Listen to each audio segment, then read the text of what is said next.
A sink strainer leaking can turn your kitchen sink into a tiny disaster zone real quick, so fixing it fast is key to avoiding water damage and annoying drips. Alright, so first things first. Grab a bucket or bowl to catch any water under the sink because you don't want to flood your cabinet. Then, check if the leak is coming from the top where the strainer meets the sink or from underneath where it connects to the drain pipe. If it's from the top, you probably need to reseal it with some plumber's putty or silicone sealant, which you can find at any hardware store. Just remove the old strainer by loosening the mounting nut under the sink, clean off any gunk or old sealant, then apply a fresh bead of putty around the strainer flange before tightening it back up. If the strainer itself is cracked or rusty, swapping it out entirely might be the best move.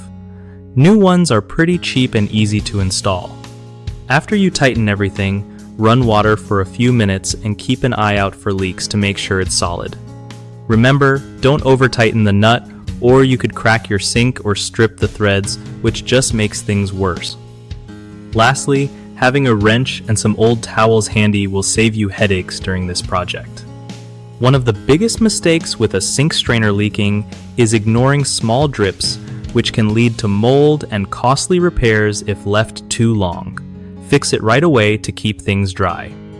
Another common issue is using the wrong sealant. Plumber's putty works best here because silicone can sometimes let water sneak through or not stick well on certain materials.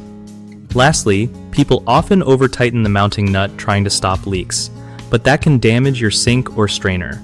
Just snug it up enough to seal without going crazy on the torque. Fix these by acting quickly on leaks, choosing the right sealant, and tightening carefully with a wrench.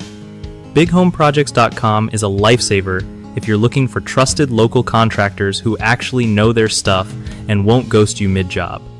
Plus, if you're a contractor, it's a solid way to get work from homeowners who need help with projects like fixing that leaky sink strainer or anything else around the house.